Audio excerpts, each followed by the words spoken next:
వయసుకొచ్చిన పిల్లలు తల్లిదండ్రుల మాట అసలు విననే వినరు. అవునమ్మా. వేరే వాళ్ళని ప్రేమిస్తున్నామంటారు, వాళ్ళని పెళ్లి చేసుకుంటామంటారు. తల్లిదండ్రులు ఎన్ని రకాల సంబంధాలు తెచ్చినా చేసుకోవడానికి ఇష్టపడరు. అవును. తల్లిదండ్రులు చెప్పిన మాట వినాలి అంటే ఏం చేయాలి? కొంతమంది చదువుల కోసం వెళ్ళినటువంటి పిల్లలు, తర్వాత ఉద్యోగాల దగ్గర చేస్తున్నటువంటి వారు కొంతమంది.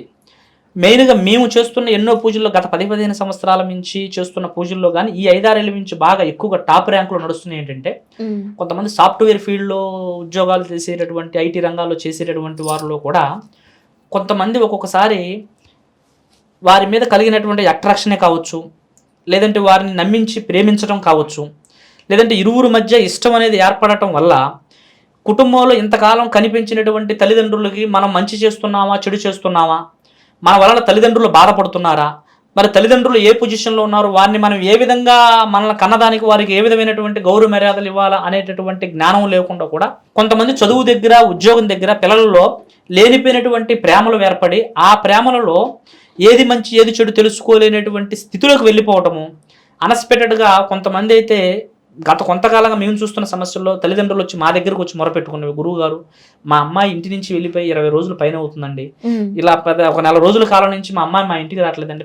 పక్కింటి వాడో పలానా కాలేజీ దగ్గర పరిచయమైన వ్యక్తో ఇలాగ మా అమ్మాయిని తీసుకొని వెళ్ళాడండి. ఈ విధంగా మాకు మానసికమైన బాధ ఉంది. మేము ఎన్ని ప్రయత్నాలు చేసినా, కేసు పెట్టినా, ఏది పెట్టినా కానీ అసలు అమ్మాయి మా దగ్గరికి రావట్లేదండి. ఏం చేయాలని గురువుగారని అలా కంటతడి పెట్టి మా దగ్గరకు వచ్చి బాధపడ్డ తల్లిదండ్రులు ఎంతోమంది. కాబట్టి అలాంటి తల్లిదండ్రులకు నేను తెలియపరిచేది ఏంటంటే, ఒక యవ్వన వయసు వచ్చిన తర్వాత పిల్లల్లో అనేది వాళ్ళు ఏం చేస్తున్నారు, ఏ విధంగా ప్రవర్తిస్తున్నారు, ఎటు పోతున్నారు అనేది మనం గమనించేటటువంటి ప్రయత్నం చేసుకోవాలి ఒకటి.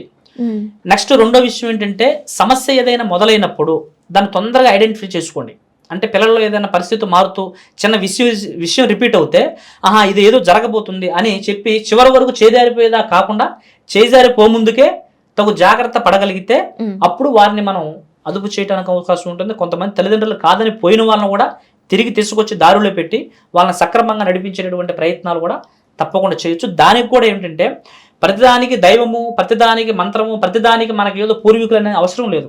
హ్మ్. సమస్య ఎటువైపు నుంచి మొదలైంది, దీన్ని ఎక్కడ మందు పెడితే ఈ గాయం మానుతుంది, దీన్ని ఎక్కడ చేస్తే ఈ సమస్య నుంచి బయటపడగలుగుతామని అది కూడా కొంత విద్యా విధానం ద్వారా తెలుసుకొని దానికి తగ్గట్టుగా చేస్తే సమస్య పూర్తిగా తీరుతుంది తల్లి.